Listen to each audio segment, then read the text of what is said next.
안녕하세요. 네, 시작해 보겠습니다. 오늘은 꼭 완결을 내겠습니다.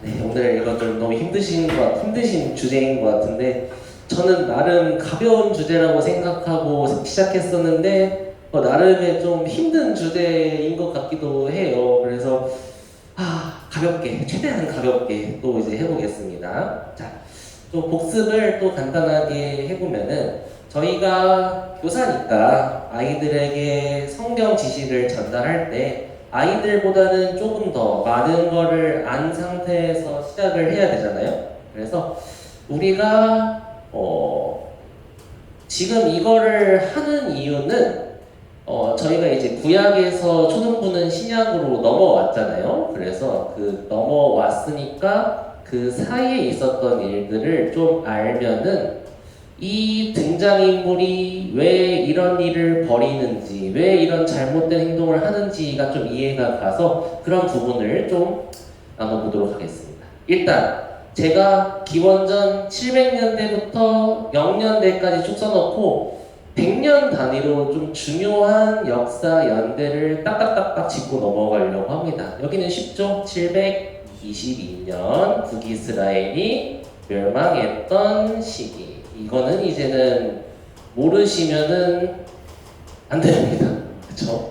그 다음에 605년, 이거는 모르셔도 되긴 하는데 바벨론의 1차 침공, 이때 끌려간 사람은 왕족이었던 다니엘이었습니다. 그 다음에 중간에 597년 있고 요거는 꼭 외우셔야 되는 586년, 이때 바벨론의 3차 침공으로 인해서 남유다가 멸망하게 됩니다. 역사는 뭐 반복해서 들으면 너무너무 좋으니까요. 반복 좀 해도 지루하게 다 아시는 내용이지만 또 반복합니다. 500년대에는 중요한 역사가 두 개가 있었어요. 남유다가 멸망해서 끌려갔다가 다시 70년 만에 돌아오는 일이 있었습니다. 이거는 요 605년을 기준으로 70년 뒤인 536년, 이때 바벨론에서 1차로 포로 귀환을 하게 됩니다. 어이구. 이때 지도했던 등장인물은 스룹바벨이었고 1차 포로 귀환을 하게 됩니다. 그 다음에 400년대 중요한 역사는 이건 좀 외우기가 쉽더라고요. 4. 기원전 444년에 포로 귀환을 하는데 이때는 1차 포로 귀환이었고 이때는 3차 포로 귀환을 하게 됩니다. 400년대 두 번 복귀하게 되는데 456년에 에스라에 의해서 2차 포로 귀환을 하고 3차 포로 귀환은 느헤미야에 의해서 포로 귀환을 하게 됩니다. 여기까지가 저희 머릿돌에 나와 있는 내용까지고 이제 여기서부터가 저희가 발제 때 배우는 부분이었습니다. 300년대 중요한 역사는 323년에 알렉산더 대왕, 그리스의 알렉산더 왕의 사망 사건입니다. 그래서 이때 알렉산더 대왕이 사망하고 그 이후에 나라가 네 나라로 분열이 됐다까지 돼 있었습니다. 그래도 여전히 네 나라도 그리스였어요. 프톨레마이오스, 셀레우코스, 리시마쿠스, 카산도로스, 이 네 나라가 모두 그리스의 나라였다. 200년대에는 별게 없는데 이때 네 개의 나라로 분열이 되면서 프톨레마이오스라고 하는데 좀 짧게 프톨레미라고 적을게요. 프톨레미에 의한 지배를 받게 됩니다. 좀 이게 프톨레마이가 좀 어려우면은 그리스에 의해 이스라엘이 지배를 받게 됩니다. 그러니까 이때 포로 귀환할 때까지는 페르시아였다가 알렉산더 대왕이 동방 원정을 다니면서 인도까지 모든 나라를 섭렵할 때 그때 그리스에 의해서 이스라엘이 지배를 받게 되고 쭉 그리스에 의해서 지배를 받게 됩니다. 처음에는 프톨레마이오스 남방왕 이집트 쪽에서 지배를 받다가 아시리아 쪽에 있는 셀레우코스 왕조에 의해서 공격을 받게 되죠. 그때 성전에 돼지 피 뿌리고 제우스 신상 세우고 이런 일이 167년에 있어서 유다 마카비라는 사람이 혁명을 일으켰다. 이게 마카비 혁명이었다. 이게 3년 동안 지속되어서 164년에 완벽하게 그리스를 내쫓고 이때 수전절을 세우게 되죠. 이때가 어떻게 보면은 솔로몬 왕조 이후에 최초의 이스라엘의 독립을 선언했던 날이라고 볼 수가 있습니다. 그렇게 하고 63년까지는 계속 이스라엘이 독립왕국 하스모니안 왕조를 유지하고 있었어요. 근데 63년에 엄청난 강대국인 로마가 들어오게 되면서 폼페이우스 장군이 오면서 로마에 의해서 다시 정복당하고 식민지로 전락하게 됩니다. 이게 이스라엘의 역사예요. 외워야 되는 날짜는 요거랑 요거 두 개는 반드시 외워야 되고, 그 다음에 요 나머지는 사실 필요가 없습니다. 자, 오늘 드릴 내용은 요만큼이 주제예요. 이제 마지막 시간이라고 말씀드렸잖아요. 그래서 오늘은 이 167년부터 63년까지 어떻게 보면은 예수님이 오시기 전까지 예수님이 오시기 직전에 어떤 일들이 있었나 이거를 조금 배워보려고 합니다. 그래서 이 200년, 좀 짤막한 150년간의 역사를 한번 같이 배워보시겠습니다. 이거 어떻게 없앴더라?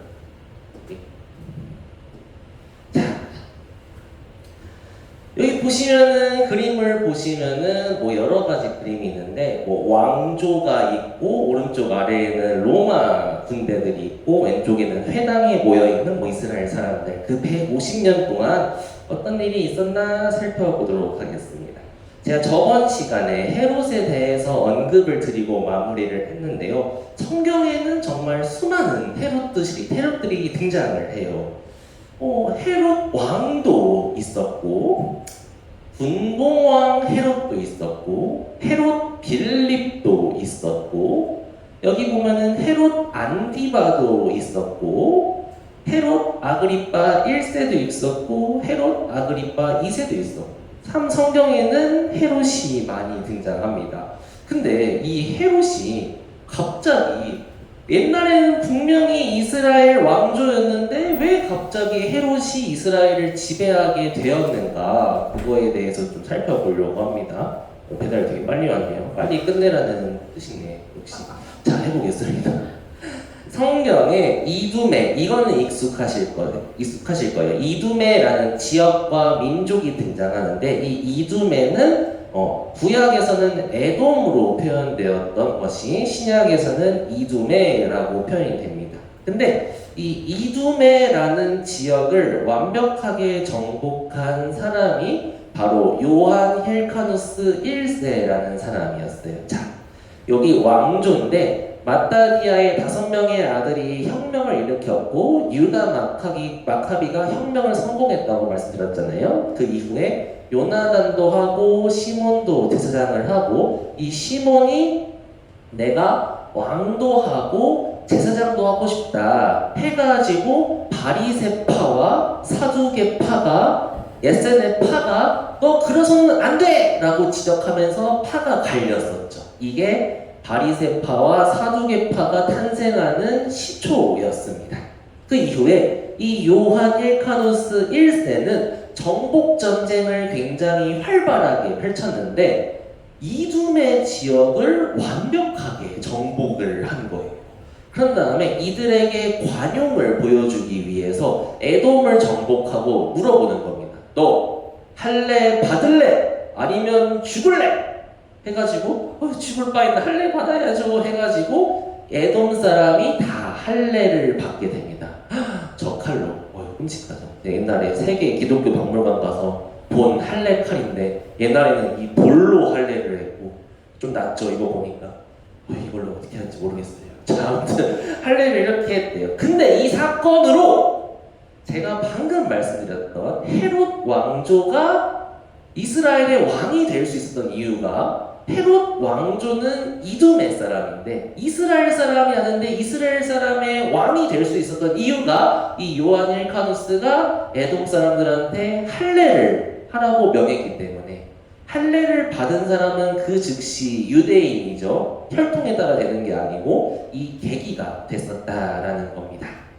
그 다음에 짧게 두 번째로는 좀 낯선 사람이 다 낯선 사람이죠. 근데 이 알렉산더 얀네오스라는 사람은 우리나라의 약간 광개토대왕 같은 사람이었어요. 그래서 이스라엘 땅을 옛날 다윗 솔로몬 왕조 때처럼 엄청나게 땅을 넓힙니다.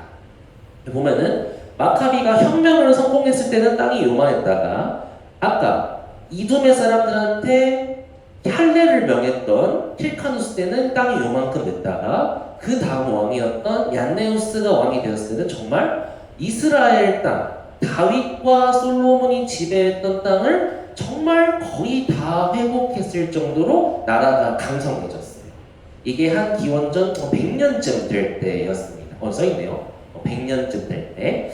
그 다음에 여기서부터 이제 찌그락짜그락 하면서 내분이 일어나기 시작하는데 항상 어떤 나라든 내분이 일어나면은 멸망하죠. 이 요한 힐카누스 2세와 아리스토블루스 2세가 서로 싸우게 돼요. 왜냐하면은 왕위를 자기네들이 가지려고 내가 서로 왕이야 라고 하면서 형제들끼리 서로 싸우게 됩니다. 근데 그 싸우는 과정이 그냥 간단하게 말씀드리면은 이 힐카누스 2세가 조금 멍청했대요. 그래가지고 이 아리스토블루스한테 힐카누스 2세가 밀리자 이 힐카누스 2세는 다른 나라한테 도움을 요청하는데 그게 이두메 땅의 전신인 그 나바테아 왕국이라고 합니다. 이 나바테아 왕국을 배경으로 쓴 구약 성경이 오바댜서입니다. 그래서 요 페트라가 있는 땅이라고 하죠. 이 나바테아 왕국에 가가지고 도움을 요청해서 요 아리스토블루스를 쫓아내요. 근데 사두개파가 이때 당시에 성전에서 재물을 너무너무 가득 쌓아놔가지고 그 재물을 넘보고 누가 덤벼드냐? 그 이길 수 없었던 로마 장군 폼페이우스가 쳐들어오게 되는 거예요. 그래가지고 쳐들어왔는데 이 힐카누스가 왕이었잖아요. 그러니까 이 사람을 폐위시키고 그 사람을 견제할 수 있었던 아리스토블루스를 왕으로 세웠다고 해요. 그러니까 외우실 필요 없어요. 근데 아리스토블루스가 자기가 왕이 됐는데 너무 마음이 불안한 거예요. 그래서 로마를 어쨌든 이겨야 된다는 마음에 예루살렘에다가 성벽을 세우고 요새를 세우는데 그걸 바라보고 있는 폼페이우스 장군의 마음이 어떻겠어요? 오라? 요것 봐라? 내가 왕으로 세웠는데 성벽을 세우네? 해가지고 아리스토블루스를 폐위시키고 다시 요한 힐카누스 2세를 올리려고 했지만 자 이때부터 그 틈을 노리는 사람이 있었으니 방금 요한 힐카누스 2세가 그 나바테아 왕국한테 도움을 요청했다고 했잖아요. 그 사람이 안티파터라는 사람인데 그 안티파터가 로마한테 찰싹 달라붙어가지고 제가 왕하면 안 돼요? 이렇게 한 거예요. 그래서 보니까 네가 적격이다. 네가 왕을 해라. 해가지고 안티파터가 그때부터 유대 땅을 다스리기 시작합니다. 이게 헤롯 가문의 시작이었어요. 그래서 안티파터의 아들이었던 헤롯 대왕이 예수님 태어날 때 그래서 왕을 할 수 있었다라는 겁니다. 여기 있네. 폼페이우스의 예루살렘 공선에서 기원전 63년에 자꾸 성벽을 쌓으니까 로마가 와가지고 싹 쓸어가지고 결국에는 이스라엘의 왕을 무너뜨리는 마지막 이스라엘 왕이 왕위가 끝나게 되는 사건이 발생하게 됩니다. 이렇게 둘이 싸우고 있었을 때 옆나라 로마에서는 이제 줄리어스 시저, 율리우스 카이사르라는 사람이 등장해요. 로마의 굉장히 유명한 그 가이사의 것은 가이사에게라고 했던 그 카이사르가 등장하게 되는데 그때 뭐 유명한 말 하죠. 주사위는 던져졌다. 또는 루비콘 강을 건넜다. 이러면서 얘기하는데 또 짤막하게 이 카이사르가 그때 당시에 아무도 정복하려고 하지 않는 프랑스 땅, 갈리아 땅을 율리우스 카이사르가 정복을 나가서 정말 이 넓은 땅을 다 정복을 하게 돼요.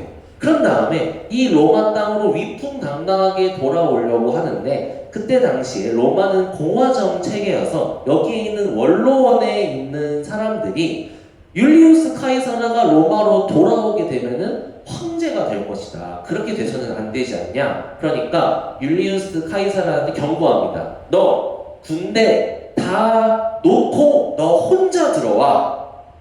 근데 카이사르는 알았어요. 자기 혼자 들어가면은 암살당할 거라는 걸. 그래서 카이사르 어떻게 하냐? 주사위는 던져졌다. 루비콘 강을 건넌다. 라고 하면서 그 모든 군대를 이끌고 로마 땅으로 돌아오게 됩니다. 근데 그때 로마 원로원에 있던 사람들이 위기감을 느끼고 이 카이사르를 견제할 수 있는 사람, 방금 예루살렘을 정복했던 그 사람, 폼페이우스 장군한테 도움을 요청합니다. 카이사르가 지금 로마를 독재하려고 한다. 당신이 와가지고 카이사르를 좀 무찔러줘야겠다 해서 카이사르랑 폼페이우스 장군하고 정면으로 맞대결을 하게 됩니다. 근데 그때 당시에 카이사르는 군대 수가 2만 명, 폼페이우스 장군은 6만 명이어서 절대 카이사르가 이길 수 없다고 판단했지만은 온갖 프랑스 땅에서 정복 전쟁에 익숙해졌던 그 군대들이 파르살루스 전투에서 폼페이우스 장군을 완벽하게 박살을 냅니다. 그래서 폼페이우스 장군은 걸음마 나 살려라 해가지고 어디로 도망가게 되냐면은 이집트에 있는 알렉산드리아 땅으로 도망을 가게 돼요. 근데 그 간다는 소리를 이제 카이사르가 듣게 되고 알렉산드리아로 쫓아가게 됩니다. 근데 카이사르가 알렉산드리아에 딱 도착했는데 그때 이 알렉산드리아의 왕이었던 프톨레마이오스 13세가 카이사르한테 선물이 있습니다 하면서 선물을 딱 주서 이게 뭡니까? 하고 열어보는데 폼페이우스 장군의 머리였던 거예요. 그래서 이미 죽었던 겁니다. 근데 카이사르는 그거에 분노했다고 해요. 아무튼 그러면서 카이사르는 유명한 사람이죠. 클레오파트라를 만나서 사랑에 빠지고 애기도 낳고 그런 시기를 보내고 있는데 그때 당시에 이 이집트 땅에서 이 카이사르를 그대로 로마에 돌려보내면은 이집트가 무사하지 못할 것이다 라는 생각에 이 카이사르를 이집트 땅에다가 감금해버립니다. 근데 그때 당시에 군대도 많이 안 들고 왔기 때문에 꼼짝없이 갇혀 있어야 되는 상황이었어요. 근데 그 카이사르를 구하러 온 사람들이 주변에 많이 있었는데 자 이제 요점이 이겁니다. 근데 그때 당시에 유대 땅을 지금 다스리고 있는 사람이 제가 방금 말씀드렸던 이두메 사람 안티파터였어요. 근데 그 안티파터가 줄을 정말 잘 서서 옛날에는 폼페이우스 라인에 섰다가 이번에는 카이사르 라인에 한번 서봐야겠다 해서 이두메 땅에서 알렉산드리아로 군대 3,000명을 보냈대요. 그래서 이 3,000명을 보내서 알렉산드리아에서 이집트와 카이사르가 전쟁을 하게 되고 결국에는 카이사르가 승리함으로써 안티파터가 유대 땅을 다스리는 입지가 더욱더 굳어지게 된 거예요. 그래서 이때부터 유대 땅은 이방인에 의해서 지배를 받게 된 겁니다. 그래서 이게 헤롯 가문이 그다음부터 쭉쭉 형성이 됩니다. 아까는 하스모니안 왕조였는데 이번에는 헤롯 왕조가 된 거죠. 근데 이 헤롯 대왕은 자기가 이두메 사람이라는 혈통에 굉장한 수치심과 컴플렉스를 가지고 있었대요. 그래서 어떻게 했냐? 자기는 왕족이 아니지만 왕족이었던 하스몬 왕족이었던 미리암과 결혼해서 자기의 굳건한 입지를 다지기도 하고 하는데 잠깐 약간 딴 길로 빠져서 이 헤롯 왕조를 쭉 보면은 좀 익숙한 이름들이 많이 있죠. 성경을 보셨을 때. 뭐 헤롯 안디바, 헬로 필리보, 헤로디아, 살로메 이런 사람들 그죠? 요거 좀 유명하잖아요. 세례 요한이 헤롯 왕한테 가가지고 그 결혼은 잘못된 결혼입니다 하고 막 지적하니까 갇히게 되죠. 근데 그걸 죽이고 싶어 했던 사람이 헤로디아였는데 헤로디아가 자기의 딸 살로메한테 시켜가지고 춤을 헤롯 왕 앞에서 랄랄라 추니까 너무 그 모습이 예뻐 보여가지고 네가 말하는 건 어떤 소원이든 다 들어주겠다 라고 하니까 그러면 세례 요한의 머리를 소반에 담아 주시옵소서 했던 이야기 다들 아시잖아요. 성경에 나오죠. 그게 왜 문제가 되냐면은 이 헤롯은 짧게 설명하면은 굉장히 죄가 가득한 왕조였어요. 뭐 간단하게 이 헤롯 빌립하고 헤로디아도 결혼했는데 이 헤롯 안디바가 이미 결혼한 상태에 있는 이 여자를 뺏어서 결혼한 거예요. 그래가지고 세례 요한이 이렇게 결혼하면 안 된다라고 죄를 지적하니까 이 헤로디아가 세례 요한을 죽이고 싶어서 자기의 전 남편이랑 낳았던 딸한테 시켜가지고 세례 요한을 죽인 거죠. 그게 요 사건이 왜 안 쓰지? 뒤에 있는 배경이에요. 보이시죠? 좀 끔찍한데 머리 딱 있고 그죠? 아무튼 헤롯 대왕은 이런 가문이었어요. 돌아와서 그러면 이제 헤롯 대왕이 유대인들의 마음을 되게 사고 싶어 했거든요. 어쨌든 자기는 이방인이고 하지만 이 나라를 다스려야 되니까 굉장히 노력을 많이 했는데 그 중에 하나가 바로 성경에 나오는 헤롯 성전인 거예요. 수룹바벨 성전은 굉장히 초라하고 볼품이 없었잖아요. 근데 헤롯 대왕이 이 성전을 46년 동안 건축해서 굉장히 화려한 성전으로 바꿔주게 됩니다. 유대인들은 성전이라면은 환장을 하는데 이렇게 성전을 화려하게 바꿔줬으니 얼마나 신앙과 정치가 일치되는 사회였겠어요. 그러니까 사두개파 사람들은 훨씬 안티파터한테 헤롯 대왕한테 충성할 수밖에 없었던 거예요. 하나 빼먹었네. 별건 아닌데요. 요 둘이 싸웠다고 했잖아요. 여기를 지지했던 게 바리새파였고 여기를 지지했던 게 사두개파래요. 그래서 사두개파랑 바리새파는 물과 기름처럼 섞일 수 없는 싸우는 존재였던 거예요. 하지만 그 둘이 합쳐지는 계기는 바로 예수님은 그 예수님을 죽이기 위해서 사두개파와 바리새파가 합쳐지게 되죠. 정말 예수님은 모든 사람을 하나로 모을 수 있는 아주 위대한 힘을 가질 수 있는 분이에요. 그죠? 여담이었고요.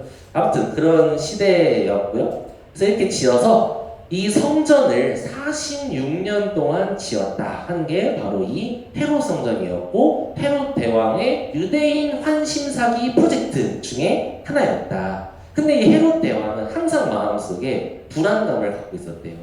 누군가 이 왕권을 노리고 나를 죽일지도 몰라 해가지고 정신병을 앓고 있었다고 해요. 그래서 자기의 아내, 장모님, 장인어른, 심지어는 자기 아들 3명까지도 다 싹 죽여버렸다고 해요. 심지어는 자기가 죽기 5일 전에도 자신의 아들을 죽였다고 해요. 그러니까 예수님이 태어날 때 동방박사들이 와가지고 유대인의 왕이 났습니다 라고 하니까 아니 내가 유대인의 왕인데 유대인의 왕이 태어났다고? 하니까 그 불안감을 감출 수가 없었던 거죠. 자기는 이렇게 노력해가지고 유대의 왕을 차지했는데 어떤 이는 진짜 혈통을 가진 진정한 유대인의 왕이 태어났다고 하니까 정신병이 걸릴 수밖에 없는 거죠. 그래서 그때 당시에 2살 아래의 모든 남자애들을 죽이는 이 일이 보통 사람이 한 일이 아니고 이렇게 정신병이 걸린 사람이 할 수밖에 없었던 일이었다.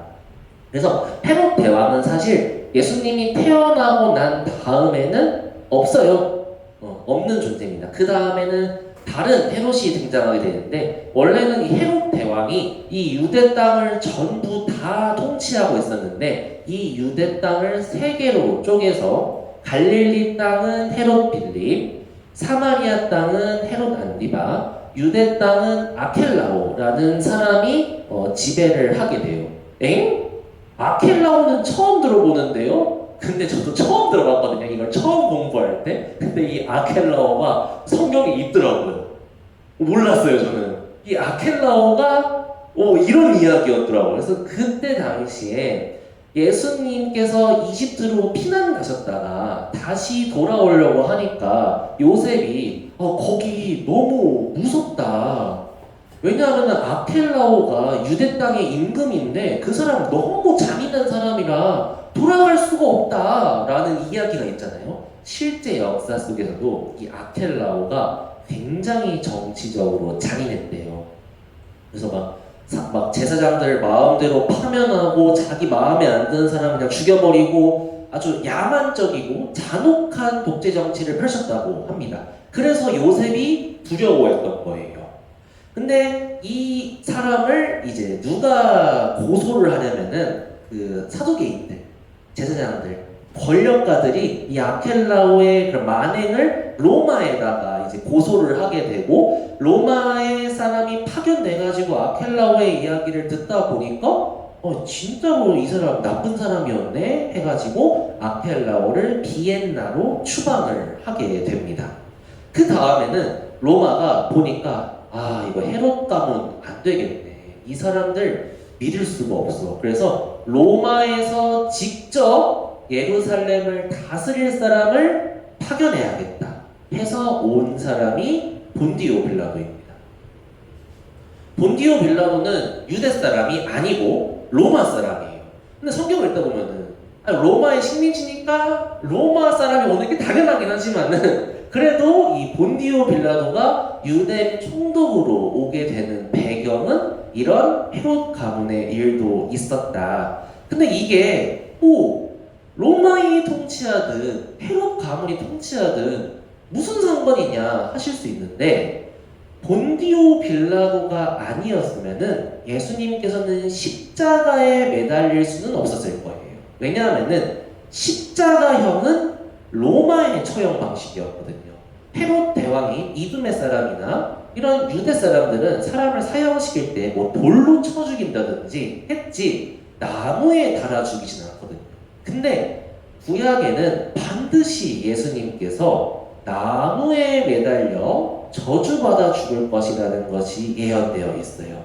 그러니까 이때 당시에 예수님께서 로마의 통치 아래에 있었고 십자가형이 사형당하는 방법이었을 때 예수님께서 마침 그 시기에 사형을 당하셨고 그래서 성경에서 나무에 매달려 저주를 받을 것이라는 예언을 이루실 수가 있었다는 거예요. 자, 이런 식으로 정리를 또 하면은 저번에 말씀드렸습니다. 400년 동안 갑자기 구약에는 회당이 없다가 회당이 생겼어요. 그 덕분에 흩어진 유대인들이 어디를 가든지 전도를 받을 수가 있었습니다. 세계 어디를 가든지 말이 다 통했어요. 어느 회당에 가서 그 글을 읽어도 다 말이 통했어요. 왜? 알렉산드리아의 헬레니즘 문화가 전 세계에 펼쳐지면서 공용어가 헬라어가 되고 알렉산드리아의 도서관장이었던 데메트리우스가 성경을 헬라어로 그리스어로 번역하자는 제안을 통해서 septuagin트 70인역이 그 당시에 세계에 널리 펼쳐져 있었기 때문에 어딜 가든 복음을 전할 수가 있었던 겁니다. 로마가 전 세계를 통치하고 그 지역이 생겨났을 때 그 어디로 통할 수 있는 길을 도로를 만들어 놨기 때문에 12사도들 그리고 사도 바울이 전 세계를 다니면서 예수님을 전할 수 있었던 거예요. 본디오 빌라도가 마침 로마의 총독으로 왔기 때문에 예수님께서 이사야 53장의 예언대로 고난받고 돌아가실 수가 있었던 거예요. 즉 400년 동안 예수님께서는 전 세계에 복음을 전할 수 있는 기반을 마련해 주셨던 거예요. 이게 아무것도 아닌 것 같지만은 사실 이 온 세상을 하나님의 섭리 가운데에서 인도하실 수 있는 하나님이라면은 나의 삶도 하나님의 섭리 가운데에서 인도하실 수 있는 거죠. 즉, 내가 내 주변에 있는 가족들, 친구들, 지인들한테 복음을 전할 수 있는 상황과 환경은 예수님께서 이미 모두 다 완성을 해놓으신 거예요. 그저 나는 그 상황과 환경을 이용해서 전하기만 하면 된다는 거죠. 이미 씨를 다 뿌렸고 추수할 것은 많은데 추수할 사람이 없다고 예수님께서 말씀하셨죠. 예수님께서는 다 추수할 준비까지 다 끝내 놓으셨으니 우리는 추수만 하면 된다. 예수님께서 다 준비해 놓으셨다. 이게 구약과 신약 사이에 있었던 400년의 하나님의 섭리 가운데서 있었던 역사였습니다. 드디어 끝났습니다. 이상 발제를 마치겠습니다. 감사합니다.